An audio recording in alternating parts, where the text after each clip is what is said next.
Thank you. Hello, everybody. My name is Mark C., and I am an alcoholic. I drank when I didn't want to, and may the God of me salute the God in all of you. I don't know what I'm going to say, so I'm praying to God to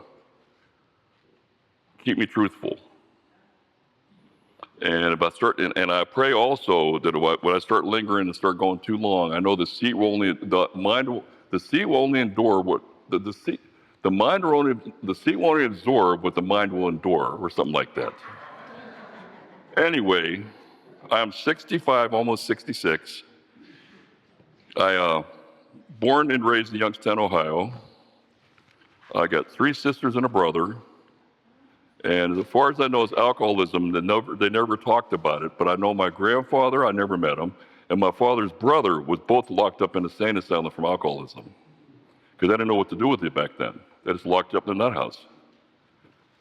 Anyway, I'm an Irish Catholic. I'm Irish Indian, and I think that's the reason why when I took a drink, I went insane. And I don't know. I took my first. I remember drinking my mom and dad's beer. Because they drank 2 or 3 beers, and no big deal. I'd have a couple of sips, and I never really thought about it. And until one day, I drank a little bit too much, and I started feeling good. And then I had a speech impediment and a learning disability. And they didn't know back then what was wrong with me. They thought I was just an evil little kid. I went to a Catholic school, and I got in a bunch of trouble at 2nd grade. And, I didn't know what the swear words meant. I thought they sounded cool.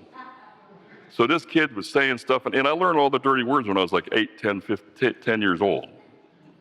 So one day I called this girl something while I was looking under her dress. She told the nun, and the nun grabbed me and took me down to Mother Superior. And I'm in there with 5 other nuns and Mother Superior, and I had to stand in front of the room and tell them all the dirty words that I knew and what they meant. I look back now, that's very sick. That was very sick. And then my parents came to school, and they rushed me off, and they threw me in my room, and I was locked up in my room for 2 months. And that's before TVs, that's before cable and all that stuff, that's before cell phones, that's before anything. So the only thing I had was creepy and airy comic books, Conan and Destroyer, and stuff like that. So I absorbed all that stuff, and anyway, I denounced God back then too. I said, this is what God's about, I want nothing to do with him. And I denounced him. As a young kid, I remember doing it. And so I started working out. And I had a lot of stuff was happening to me. And my sister was a very successful athlete, and everybody was scholars and stuff. And it wasn't because I was stupid, it's just I didn't care. I have a type of mind, unless I focus on it, I don't care. I don't pay attention to it. But there's something I want to do, I'm pretty good to do it. I will do it. And I did that, and in 2nd grade and in 3rd grade and in 4th grade, and by the time I was like 12 or 13, my father had me lift weights when I was a little kid. So I got up to where, with my rage and the way I felt back then, going into my teens, I was benching over 500 pounds and curling 300, and I was mean, and I was just mean. Because you don't like me, I don't like you, so let's just, and that's just the way I live my life. So I ran around with a bunch of outlaw bikers, but I knew something way back then is I never got patched in. Simply because I knew if I can't run this clubhouse, they'd have to kill me. It's either all or nothing type of attitude I had way back then. And I knew something, I knew. And a lot of times back where I'm from, and the people that I ran around with, you get patched in, you got some murder one and stuff under your belt, so you don't just get out. And I knew that. But I knew where all the bones were buried, they left me alone. Anyway, I started drinking on my own when I was 11 years old. I remember getting a 6-pack off of a buddy of mine's sister and going in my room and drinking it and feeling wonderful. I felt fantastic. Nothing mattered anymore. I didn't care if you liked me. I didn't care if anything made sense, as long as it made sense to me. I started coloring my own reality back then. And so I just proceeded to go through high school like that. And I was fighting all the time, and I had a bad reputation, but a good reputation, if you know what I'm talking about. The biggest drinker, the best body because I was lifting back then, and the more likely to spend time in prison is what I got on my senior awards. And that should have told me something. But I didn't. I said, man, this is cool. And so I graduated from high school, and a week later I was working on the railroad. My father was a railroader, my brother was a railroader, all my cousins were railroaders, and I ended up on the track gang. Knocking ties, knocking spikes down and doing hard labor for a while until I got into the rec department and I did derailments. But I fell in with a bunch of guys, all ex-felons 5 times over, who drank like the way I wanted to drink, and they showed me how to drink and how to do drugs, but it's mostly drinking. I did my body weight and crank about once a week for the last 3 years of my drinking. I always drank. But all my biker buddies made this stuff, so I'd go in there and they'd give me a scoop of it and say, here, Mark. And I'd snort, it was no big deal back then because I was getting in such trouble when I was a blackout drinker. I'd take a drink, take a drink, and the drink would take me and I'd black out. And I couldn't tell you what I did. In fact, it got so bad, I ended up in Florida, almost down there for a week and a half, shaving some chick's legs in the shower, looking up at the biggest set of hooters I've ever seen in my life. Who are you and where am I? True story. I don't remember anything except waking up in Green Cove Springs, Florida. I don't even know why I ended up down there. But I remember working on the railroad and I got laid off, and I took $6,000 out of my credit union, and for some strange reason, I jumped on a plane and went to Florida. Try to rationalize your thinking when you're drinking, and good luck with that. It made sense to me at the time. But I ended up in Florida, and I'm staying down there for about a year. But leading up to that, I had my first set of handcuffs on when I was 14 years old. And I don't know about now, and maybe that's cool now, but back then, I was like, no, I don't know too many 14-year-olds get in trouble like that. And it became all the time, handcuffs, going to jail, handcuffs, assault and battery, handcuffs. And that's just the way, and I tell you all this stuff, guys, it's not because I'm trying to tell you I was a tough guy. I was just completely out of control. And the people I was running with, you don't show any kind of softness, any of that stuff, because they'd eat you alive. And I read, that's just the way it was. But I ended up in Florida, and I knew my drinking was bad. But everybody around me drank more than I did. And the thing of it is, it got to the point where nobody wanted to drink around me. Because they'd go in a bar and they'd say, what's Conway drinking? And if they said ouzo and wild turkey, they said, oh, and they just leave. Because I didn't know. I didn't know if I was going to kiss you or smack you when you walked up to me. I had no idea what I was going to do. It just controlled me like that. I could be sitting at a bar, nursing a bad hangover, which I wish I would have died over. I felt so bad. Looking at a bar, I'm like, look at these 2-3 people down, 2-3 bar stools sitting down having a good time and stuff, and I'm thinking, oh, do a shot of wild turkey and another shot and another shot, and then all of a sudden it would occur in my head, those people are laughing at me. I just know they're laughing at me. Do another drink of wild turkey, and it was over. I already had the guy I was going to get. I knew if he was left or right-handed. I knew what side of the bar stool he was coming off of.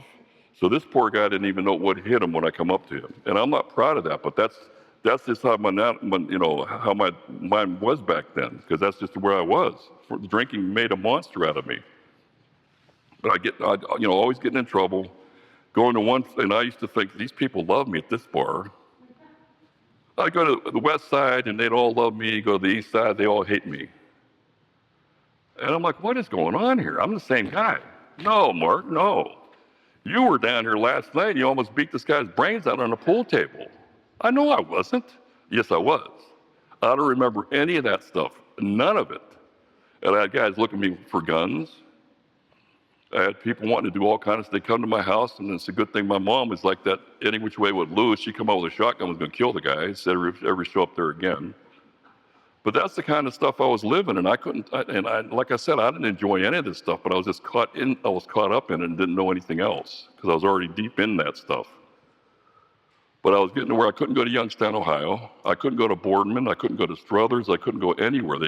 If I showed up there, they'd take me to jail for nothing. I didn't even do nothing. They put me in a 12-hour holding tank and let me loose. And so I got to where I couldn't even go see my parents anymore. So I tried to get sober a couple times, and that was futile. I went on gin kick for a while. I went on a ouzo kick for a while. I went on a wine kick for a while. And then they said, no, not wine. If you drink wine, you'll lose your mind. Here, take the whiskey back. That's what the old timers said. You guys are crazy. And the only thing I got about wine is sick, deathly sick, and poop my pants all the time. That wasn't fun. But I used to go to my first encounter going to bars. I was in good size at my time back then, so I looked older than what I was. Is I went to the Park Burlesque.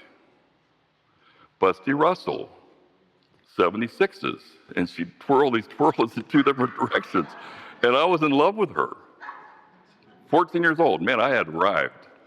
And so I used to go down there every week, and they used to have amateur night. And there'd be 5, 10 women in there. You know, about 10 of us would go in there and say, we're some kind of softball team. Right, yeah. But they never checked us. All we did is give them the money, and it was good to go. And so I had women sitting on my lap, all kind of stuff. And I was in love with all of them. I wanted to take them all home with me. You know, I thought that's the way it was. But like I said, I got bent real bad at a real young age. And looking back now, I'm like, oh man, it's a wonder I survived any of that stuff. But that's just the type of lifestyle I lived. I worked in bars because I got to where I couldn't even work in any place else because they had booze or I drank them out of business most of the time, and I bounced at bars until it didn't work anymore. And then I decided to go down to. I decided to get sober. I went to Kentucky to help my grandparents move back to Youngstown. 3 days back down there in Kentucky, my mother's old long-lost cousin showed up. He just got out of prison after robbing a bank. And he goes, come on, Mark, we're going to go out. So we ended up in Nashville, drunk out of our minds for 3 days. I come back, that didn't work out at all. So I continued drinking until I ended up in Florida. I woke up in Florida, down there, and it was getting really bad then because I was really blacking out all the time. And I had 6 DWIs in all this mess. And I smashed up over 14 cars, wrecked 2 motorcycles, got knocked out of a 2-story building, and fell off a 3-story bridge, and got up and walked away from all that stuff. Don't ask me how. I walked away from all the wrecks, smashing motorcycles and everything else, and I got up and walked away. And I knew what it was now. I knew God was watching out for me because I should have been dead. But I came to, and it's really fragmented because when I was down in Florida, I went to this all-nude place, and it was in some place in Tampa, and it was a pier about as long as this room, in the water, and then you went into the clubhouse, and people were dancing and all that stuff, and I remember going in there and sitting down and drinking, and this girl came over to me, sat on my lap, and I didn't think much, how you doing, blah, blah, blah. And these 2 guys come in there, must have been 7 foot tall each. They come in and this guy walks up to me and says, hey man, that's my girl. I said, well, you need to put a chain on her, man. She came over and sat on my lap. I didn't ask her to sit on hers. And he swung a pool stick at me and I went like this and it broke over my arm and I got up and I hit him and I ran outside. And when I was running outside, I got to my car before he caught me because they would have killed me. They would have killed me down there. I knew this. They would have drowned me back in that swamp and let the alligators kill me. I got in, I picked up a half a bottle of wild turkey I had. I come around and hit this guy in the face, smashed his jaw, obliterated his face, and I left. I don't think nothing about it after that. Then I come to. I'm in Youngstown, Ohio. I'm in my mother's kitchen. And I beat the shit out of her and my little sister. I'd been in Youngstown for 2 days and didn't even know it. And I just remember falling to my knees. I said, I can't live like this anymore. And I'm lucky my mother didn't kill me. And I'm lucky she didn't call the police on me, but she called my cousin Charlie, who had 3 tours of duty in Vietnam. No, 4 tours of duty in Vietnam. In fact, he was like Rambo. He was no good for society anymore. And that's why she called him. She goes, Mark, if anybody's going to help me, it's going to be Charlie, because if he got sober, anybody can. And he took me to my first AA meeting, and that was, I think it was May of 1982.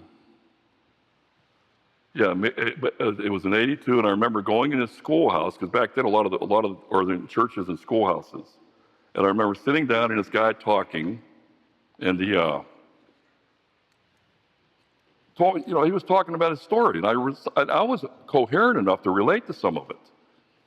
When he was done, everybody got up and said the Lord's Prayer and held hands. My mind snapped shut. I said, "Here we go. It's got to be a religious cult or something. I don't want nothing to do with this place." As soon as they mentioned that, that's the visions I had in my head. They'll have me out at the airport on my knees, Hare Krishna, and all that other stuff. I'm like, no, this ain't gonna work. So I said, okay. So they threw me in the alcohol clinic of Youngstown for 36 days. And I went from there to a treatment center I was in for 2.5 months. I got out, I'd managed to put together 2.5 years of sobriety. I call it sobriety because I thought I'd done the steps. And I really did. I thought I've done these things like they taught me to do. I found out I didn't. I still hated God, wanted nothing to do with him. I gave him half of a fifth step. And so when push come to shove, after 2.5 years, the thought of taking the drinks sounded good to me. It made sense to me.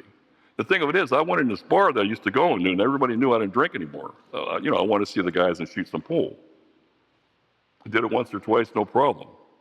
The next time I went in there, the last time I went in there, I'm shooting pool, and the bartender, Chris, said, and I walked over back and I sat on my stool, and there was a Rolling Rock and a double shot of Wild Turkey sitting there. I said, man, I told you I don't drink. I don't want it. Give it to somebody. Went back, shot some more pool, came back to my seat. There was 2 shots of Wild Turkey, 2 doubles, and 2 Rolling Rocks sitting there. I said, Chris, I don't want it. Keep the money. I don't want it. And I said, who's buying this stuff? And he pointed at some chick on the other side of the bar. And I go, thank you. I said, but I don't drink. I went back, shot some pool, came back, 3 bottles of Rolling Rock, 3 doubles of Wild Turkey, and she's sitting on my stool. And she goes, what's the matter? You don't like girls? I'm like, oh, boom, boom, boom. I don't remember anything. Except 3 or 4 days later, walking out of a motel room with some other chick out, it wasn't the same one I had, on my shoulders, walking out. I don't remember even what happened. I'd never seen the girl again. I'd never seen any of them again. And I really believe this. I believe when you really want to get sober, I think the dark forces come at us from the outside coming in. Because they know I'm done. But I think the other side likes to send his little emissaries out there to see if he can take us down. Because I've had it happen to me this round of sobriety. And I know it took me down the last time. I got a disease that knows me better than I know myself. And the more sophisticated, it gets more sophisticated, the longer I'm sober. I believe that. It attacks parts of me that I didn't even know I had. And this is saying low battery. Okay, I just can't see the clock, all right? But anyway, my first attempt, I went back out. And from that time, from that 2.5 years when I went back out, it took me to October 1st of 1986 to get sober again. And that's after 5 more hospitals, a trip to the nut house with 5-point restraints, 39 arrests that I can remember, and taking a shotgun and trying to remove my head because I didn't want to drink anymore. I didn't want to stay sober anymore. I didn't want to exist anymore. The thing of it is, I'm a born-again chicken shit. I don't want to hurt myself. But the guy that blacks out and drinks will hurt me. And I really believe sometimes alcoholics accidentally kill themselves without wanting to. And I mean, that's like you jumping off a 30-story building at the last minute. Nope, I don't want, it's too late. You're already going down. You're dead. Or you jump in front of a car going 60 and say, that's not a very good idea. It's too late. Change your mind. It's over. You're going down. And I really believe that sometimes alcoholics accidentally kill themselves because I don't really believe we do want to. I really don't believe we do. I was in so much emotional, mental, and spiritual pain, I just wanted out.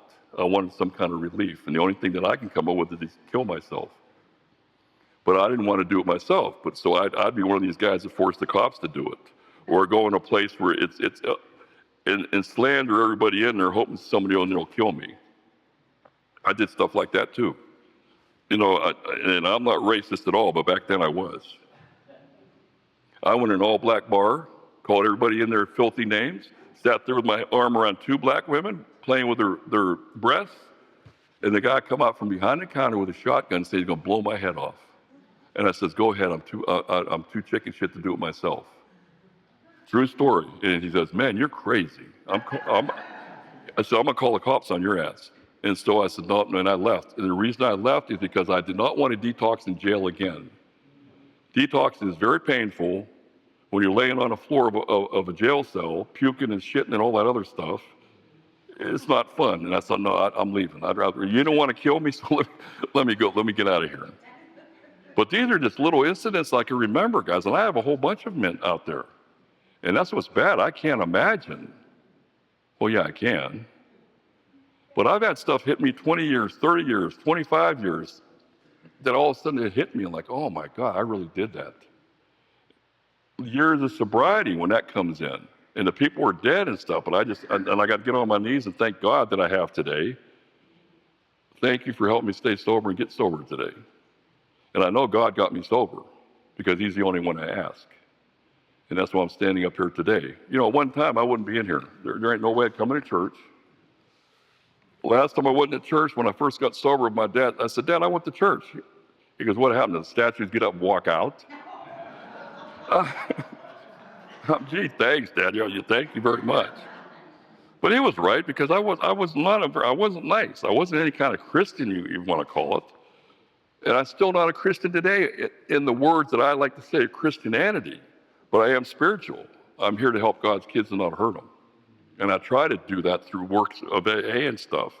I don't want to just go in here and tell you the stuff I do. I got to show you. AA has taught me through actions is how we get sober and stay sober. I've got to plug in, complete the circuit, so God will give me one more day of circuit power for my battery. But my battery will run low real fast, so I always got to get it supercharged all the time when I go to meetings and help his kids. That's why I keep doing this. Not because I'm such a nice guy. I wish I could stay up here and say, I love everybody. I don't. I dislike most of the human race. But that doesn't mean I want to hurt them. You know, and a lot of times it's because of my own personal fear, and they don't do what I think they should do, and stuff like that. So my head's still sick, but the thing of it is I know it's sick, and I know how to remedy that by going to meetings and by, talking to people about how sick my head really gets. I don't think the coast is ever clear. I don't know about you guys, but I'm 39 years sober, and I don't even think I got, the coast ain't clear for me. You give me by myself alone long enough times, and all these good ideas start making sense now. And they're usually based on self, because I'm selfish and self-centered, full flight from reality, and emotionally immature. I'm almost 66, and I'm probably about 16 emotionally. But I know that today. It ain't bad sometimes. Sometimes I enjoy it. But I just know that I'm not the same guy that walked in these rooms years ago. And I've been married 3 times. I've been divorced twice. I broke my neck in 1999 in 2 places.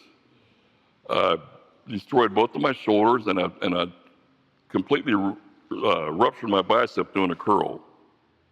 That was because I was self-driven. Just push and push and push. The all or nothing attitude has to be abandoned. Even today, the only way I know how to drive on the middle of the road is by hitting both curbs. That's with every area of my life. Sex, working, exercise, cooking, you name it when I can cook. You name it, I don't know, it's all or nothing attitude. And the only problem I have today is living in the gray area. It's either black, white, big, small, just the 2 polarizing here and here. It's not this, it's got to be this. This area in between, I don't know how to live. And that's what AA's taught me, how to live in that area and be okay with myself, with other human beings. And, you're allowed to be, I could disagree with you today. Not wanting to beat your butt because you don't agree with me.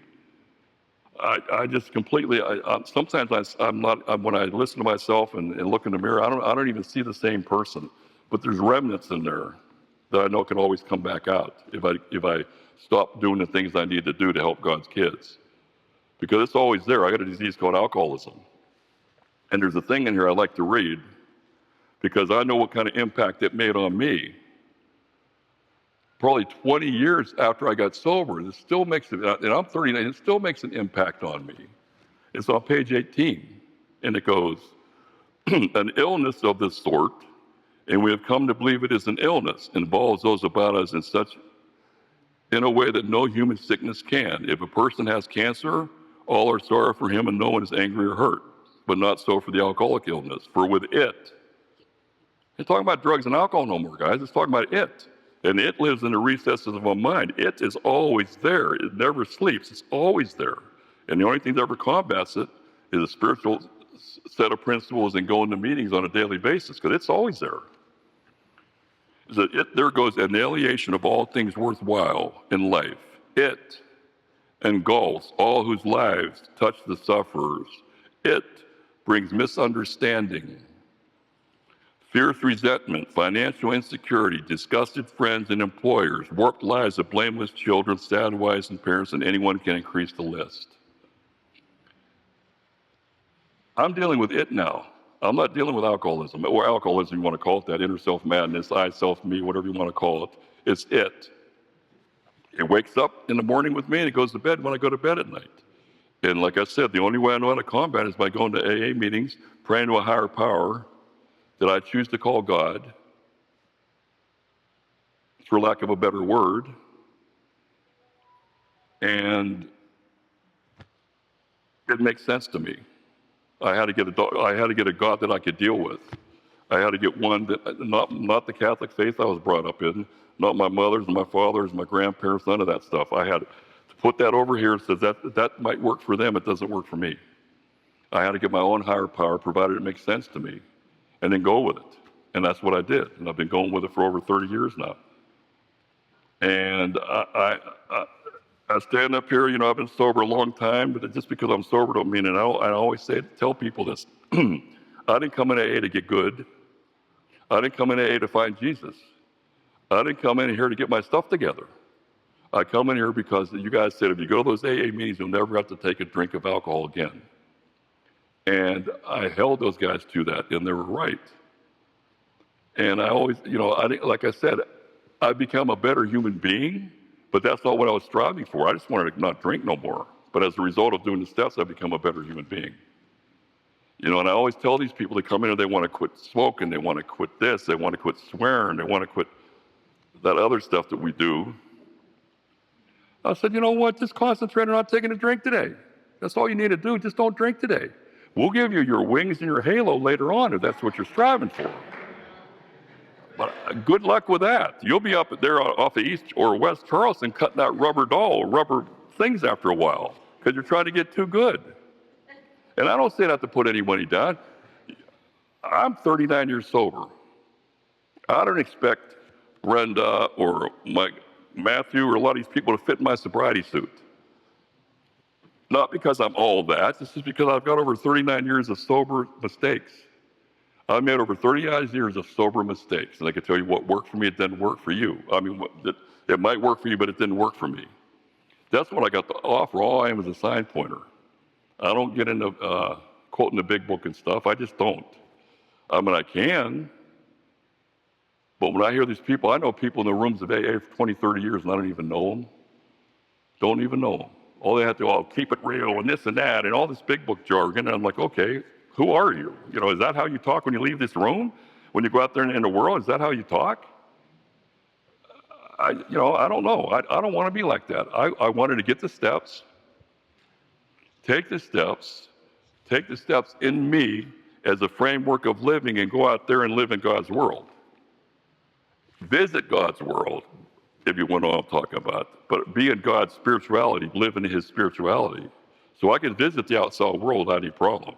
Because I know I'm grounded in AA, and I got a program today. It's called the AA Steps and the framework, and I try to live in that. But I don't go out here with some people I don't even know quoting the big book. They look at me like I'm insane. That's just reality. I mean, I'm thankful for AA. I'm thankful to God, and I'm glad I got the God I have today. And if there's nothing my God will not. I take sex to Him. I take everything to Him. There ain't nothing. He knows me better than I know myself. So why do I want to keep this little thing over here? He already knows it. And when I'm doing fourth and fifth steps with guys, you know what? I usually hit them right off the bat. Do you do this, this, and this? And they're looking at me like, because I said, that's usually the stuff that we all hang on to the most. And well, I'm not telling anybody. So that's the first thing I said, did you do that? And then they'll look at me and start crying or whatever. And I said, yeah. I said, okay, we got all that stuff out of the plate now. Let's just get going now. I said, you haven't done nothing that I haven't done or thought about. So you're not a nasty human being. We're just sick spiritually. And drugs and alcohol make us do a lot of stuff to the 10th degree. It made me do a whole lot of stuff to the 10th degree. That doesn't mean I never thought about it. It just it took all my inhibitions down, and I acted on them without thinking about the recourse afterwards. I didn't care about hurt your feelings or not. I do today. I will give you a couple up. I used to say I'll give you 2 or 3 seconds of thought. Now it's maybe 10 seconds. But that's an improvement for a guy like me. Like I said, I didn't know any of this stuff until I started getting into the program of AA. And it's the hardest, it's the toughest God program in the world. There ain't nothing like AA. I used to go, if you do this and this and this, say 5 Hail Marys and 4 Our Fathers, and you're good to go, and okay, I'm gonna do it again, because I know the priest's gonna absolve me from it. It didn't tell me how to fix that. He says, don't. What do you mean, don't? I don't know how not to don't. I don't know how to do that. I didn't know how not to drink. You guys taught me how to do that. I didn't know how to do a whole lot of stuff. I can't just, don't do drugs, guys. Don't drink. Now they got a pill out there that said, you have a problem drinking. Do you see that pill they got to advertise now? Good luck with that if you're a real alcoholic. Because you're going to abuse it. You're going to, something's going to happen. You're going to try to drink on it, or just like drinking on antabuse. Good luck with that. I tried that too. Got sick as hell. The only thing that saved me from my alcoholic illness was AA and God. And when I say AA and God, I keep them together like that because He inspired this program for us. I do know that. And I know there's a whole lot of stuff waiting on me if I choose to go back out. But like I said, I've been sober 39 years, and I just hear so much stuff coming in these rooms anymore. I don't know where it's coming from. They want to reinvent the big book every 10 years. I don't understand it. I don't understand it. It works just fine right now. I don't know why you want to change the format in the beginning and this and that. It just works fine. Just leave it alone. I'm glad we've been able to keep this program. I don't know how many years now, 80 something or whatever it is now. I was sober. When I got sober, I was around guys that were 50, 60 years back then. They knew Bill Wilson and all those guys because I'm right at Youngstown and Akron right together. So they taught me a lot. I used to go to Dr. Bob's house with Bob Thornton when they bought the foundation bought that house, and he did a lot of the rewiring in it. But I didn't know what I was learning. I was in between drunks, and these guys were trying to help me. I don't know what kind of history that really was. And since I've been sober, I've been back there quite a few times because that's where I'm from. In fact, I took my wife back there with me. And it's just a regular nondescript house in the middle of a neighborhood. But thousands of people go back there all the time to see it.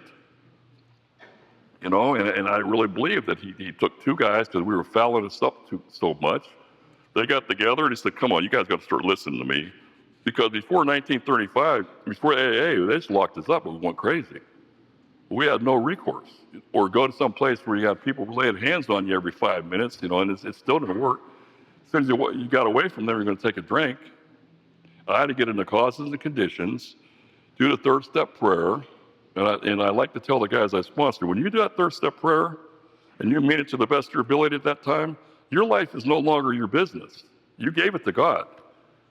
So 10 years from now, when you get that feeling in the back of your neck and shit starts going sideways, hopefully that starts coming back. Mark, you made a pact with God that you ain't going to do this no more. And hopefully it'll snap you straight again, because that's been a couple times to save my butt. And I like to say in these tapes I have played, when I'm thinking, there's been times that were blank in my sobriety. And there's been times that I could have taken a drink, and something always interfered with that. Because I couldn't tell you at that split second if somebody offered me a shot of well, if I'm someplace and at that split second why I couldn't take it, or it spilled or something, I'm like, well, oh my God, what am I doing? That's happened to me like 3 times. So I'm without defense against the first drink, and I know that today. I have no problem accepting that. I just can't go around places that are slippery unless I got a good reason for being there. And I learned that too. If you want to go to a place and eat, that's fine. But if you have any problem with people drinking or being around you like that, any doubt, don't do it until you feel spiritually strong enough to do it. But I'm not one of these people, you don't do this, you don't do that. You know, you just got to kind of go with the flow, and hopefully you're connected. When I first moved out here, I ended up on, I was 3 years sober when I moved here. I ended up living in the streets. I was scared to death. I crawled up on Main Street on a furniture building, slept there at night, and I did day labor in the daytime. Because it was 88, 89, they had all that labor going on down there at the Bonanza. On the corner, the guy told me, go down there, and he says, when you go in there, just buy a cup of coffee. Make sure you buy something, because there's 100 guys out there. And I walked in, I bought a cup of coffee. This guy put his hand on my shoulder and says, you got a job? I says, no. He said, you want one? I said, yeah. I said, but here's the deal. You got to pay me daily. I want cash daily when I'm done at the end of the day. So that's what he did. And after I did that, I'd walk down to Binion's at night. I think it was 99 cents or $1.99 for their buffet. And I'd gorge myself on food, and then I'd do it again. And I did it enough until I was able to get a motel room. I did that for about a week and a half. And then he wanted to hire me. I think he wanted to pay me $12 an hour back then or whatever it was. I said, no, man, I don't want to do this shit for a living. I must have moved 500 tons of dirt for this guy in a wheelbarrow. Because I was still in pretty good shape by the time I got out here. And I did that, and I said, thank you for letting me, do what I needed to do. And I did put one foot in front of the other. And I just got them retired from the Teamsters for 32 years. And I couldn't do anything before then. I was useless. I worked at the casinos, that wasn't for me. I worked at strip clubs, that wasn't for me, because I knew it was just a matter of time. You put me in that environment. These girls in the thing, and I'm not putting none of them down, I'm either their big brother or daddy. And I'm like, oh no, I've seen this, I played these games before. I'm not playing them no more. And I learned another thing. There's a female just like her in every state of the union, and all these bars are the same female, just a different body, and her whole being there is to figure out how to get the money out of your pocket. I'm dense. It took me a while to understand that. They'll tell you how good you are, how handsome you are. I never met a guy like you in my life. Yeah, all right, I heard that before. Anyway, like I said, I've been married twice, 3 times in sobriety, divorced twice. I broke my neck in 1999 in 2 places. I was sitting in my backyard at 17 years sober, swearing at God, saying, if this is what you do for me after 17 years of doing what you wanted me to do, taking care of his kids and not drinking and being nice, being whatever, I said, I don't want nothing to do with you. With a loaded 357 playing Russian roulette for a week, wanted to blow my head off because I couldn't do it anymore. I couldn't work out. I couldn't work, didn't know what was going to happen to me. I was between surgeries. I'd lost all the feeling and mass in my left side. And I just couldn't do it. And I had this feeling come over me, better than any orgasm I've ever had. Deep down where I live, I had this feeling, but it was a voice, but it was a feeling. And I like to call it God speak. He says, Mark, hang in there and everything will be okay. And it happened to me 3 times. And I know what it was. I really believe it was the Holy Spirit.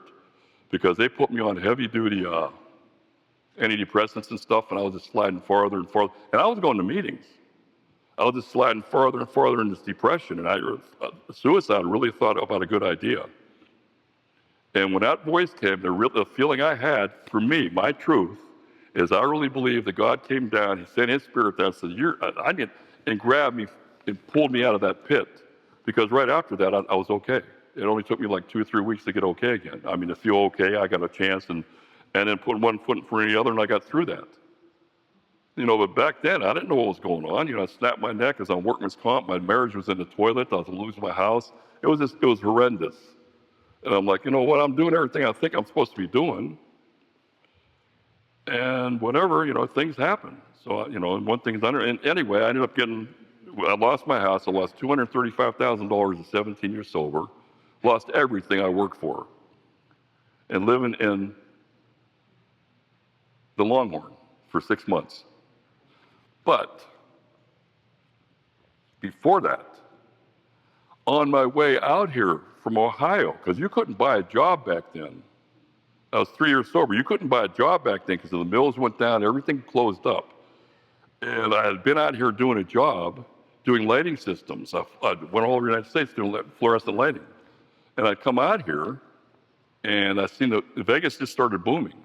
I said, I'm going to move to Vegas. And everybody said, Mark, you're crazy. What are you going to Vegas for? I said, you're going to get drunk. And I went to my sponsor back then, Dick. I said, Dick, what do you think? He goes, Mark, here's the deal. You either got the program in you or you don't. It ain't whether you have it or not. It's either in you, you take it with you, or you don't have it. And I did. And obviously, I had it, and I was able to stay sober through some bad crap. Anyway, I was in a hotel room. It was 122 degrees, and the planes weren't flying. I was stuck in Arizona. I can't remember, Best Western or something. And I'm swimming. And I'm like, wow, how come nobody's swimming? It's 122 out there. They're probably looking at you like you're a chicken in a pot cooking. I'm from Ohio, guys. I don't know. And I was in pretty good shape. And I don't know, I had some short son. I hear all these people whispering stuff. I'm like, what is going on over there? And then this black chick comes up to me, dressed real nice. I'm like, oh, look at this thing. She goes, will you change the tire on my car? I'm like, okay. I changed the tire on her car, and then she's him-hawing around, and we're talking. I'm like, lady, you're way out of my pay grade, girl. I got dimes on me. I don't got no money. But it never came to that. But I knew from being out there. Anyway, I ran into her 2 or 3 more times in town, and it's my wife sitting right here. 30 years ago. And she was still using. And I didn't care. I was done. I didn't give it. I didn't care anymore. You could do whatever you want in front of me. I don't want to do it. So I ended up leaving my wife because it was just a bad scene. I knew I was going to get in trouble over it. She started drinking again, and she was manic depressive, wouldn't take her medicine. This went on for 15, 14 years. I couldn't do it anymore. Something was going to give. And I felt like a guy trying to take care of another sick girl, another sick child. It wasn't a marriage anymore. It was just horrendous. So me and her got together after 5 times meeting in Vegas, and she was still using. Like I said, I didn't care. And then one day she come up to me after 6 months, and she goes, I want to get clean and sober. And I said, I hear that all the time. She goes, no, I really want to. It was on April Fool's Day. I said, man, you picked a bad time to be telling me this. So I said, you want to get sober? I'm going to find out if you want to get sober. I took her down to April Joe, down at the Turning Point. It was one of my best friends, she's an old biker chick. I said, April, this girl wants to get sober. See what you think. And they became good friends. That was her sponsor. She's been sober ever since. She's celebrated 21 years. And it's only by the grace of God. And I say that because I really believe God sent me an angel. He sent me exactly what I needed in my life at that time, because I was finished. I was finished with the female race. Because I was striking out left and right, other than how you doing and goodbye. We'll see you. Because I guess I'm not marriage material, I was thinking. Anyway, one thing led to another, and we've been together ever since. And she's the best thing that ever happened to me. She's my friend. She's everything. And I can honestly sit here and say that. We've had some bad times, but we've always been able to get through it. And I really believe God sent me an angel. Because my picker was broke. My picker was way broke. I go in a room with 50 women, I'm going to find the axe murderer. She's going to be nothing against her, but our combination ain't going to work. And I know that. So I stopped looking. When I stopped looking is when all of a sudden it veiled itself. And she's black and I'm white. And like I said, I had prayed about that a long time ago. I was born in a racist family. My mother's grandfather and uncle were Ku Klux Klanners. And so my mother took us away from all that stuff. But I was around all that stuff. I heard everything under the sun. And I knew deep down where I lived that something wasn't right with that. And so by the time I ended up, I had no problem with race. I really don't. She was, my little boy fell in love with her little girl. We've been together ever since. And it's only by God and AA that I can stand up here and say that. Because like I said, if it was up to me, I'd probably be dead by now. Well, I knew I would have been dead if I was still drinking.